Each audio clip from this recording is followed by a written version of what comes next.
Praise the Lord. Hallelujah. പ്രിയ സഹോദരങ്ങളെ, വ്യാഴാഴ്ച ദിനത്തില് പ്രത്യേകമായിട്ട് പ്രാർത്ഥിച്ചേക്കണം വണ്ട ശുശ്രൂഷയ്ക്ക് വേണ്ടിയിട്ട് കേട്ടോ. ഇന്ന് നമ്മൾ ധ്യാനിക്കുന്നത് പത്രോസ്ലിഹായുടെ 1-ാം ലേഖനത്തിലെ 3:13. നന്മ ചെയ്യുന്നതിൽ നിങ്ങൾ തീക്ഷ്ണതയുള്ളവരാണ് എങ്കിൽ ആർക്ക് നിങ്ങളെ ഉപദ്രവിക്കാൻ കഴിയും?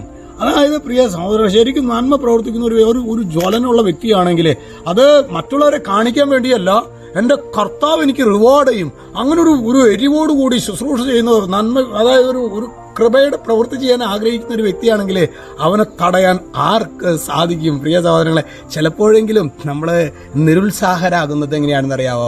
നമ്മൾ ചെയ്യുന്ന കാര്യങ്ങൾ ഒരുപക്ഷെ നമ്മുടെ അധികാരികളാകാം, മറ്റുള്ളവരെ, പ്രിയപ്പെട്ടവർ, അതൊക്കെ എന്നെ അപ്രീഷിയേറ്റ് ചെയ്യണം, അവരെന്നെ കുറിച്ച് നല്ലത് പറയണത് കണ്ട് അങ്ങനെയൊക്കെയുള്ള ചിന്തകൾ വന്നു കഴിഞ്ഞാൽ പ്രിയ സഹോദരങ്ങളെ, നമ്മൾ കുറച്ച് കഴിഞ്ഞാൽ മടുത്തു പോകും. ആരും പ്രോത്സാഹിപ്പിക്കുന്നില്ല, എല്ലാവരും നമ്മൾ എതിര് പറയുന്നു എന്നൊക്കെ പറയുമ്പോൾ നമ്മൾ അല്ലേ, ശരിക്ക് ഈ ഒരു ഈശോ നൽകുന്ന റിവാർഡ് കണ്ടുകൊണ്ട് നമ്മൾ പ്രവർത്തിക്കുകയാണെങ്കിൽ പ്രിയ സഹോദരങ്ങളെ, നമ്മൾ ശരിക്കും തളരുകയില്ല എന്നാണ് ദൈവത്തിന്റെ വചനം പറയുന്നത്. ശരിയല്ലേ? ഞാൻ എന്നിലേക്ക് തന്നെ നോക്കുമ്പോൾ എനിക്ക് തോന്നിയ ഈ വചനം നോക്കുമ്പോൾ സഹോദരങ്ങളെ, ശരിയാണല്ലോ കർത്താവെ.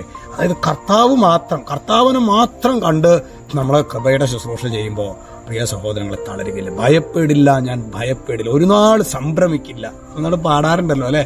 കർത്താവെ, ഞങ്ങൾ ഇന്ന് ഈ ഒരു ശുശ്രൂഷയിൽ ആശീർവാദം സ്വീകരിക്കുമ്പോൾ ഞങ്ങൾ പല മേഖലയിലും കുറെ നന്മകൾ പ്രവർത്തിക്കും, മതി, എല്ലാവരും എതിർപ്പാണെന്നൊക്കെ പറഞ്ഞ് അവസാനിപ്പിക്കാറുണ്ട്. കർത്താവെ, ഒരിക്കലും അവസാനിപ്പിക്കാൻ, കർത്താവാണ് ഞങ്ങൾക്ക് റിവാർഡ് തരുന്നത്. കർത്താവെ, ആ ഒരു സമ്മാനത്തിനായിട്ട് കാത്തിരിക്കാൻ ഞങ്ങളെ സഹായിക്കണമേ യേശുവേ.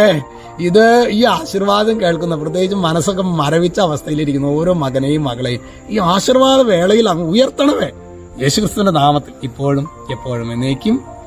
ആമേൻ.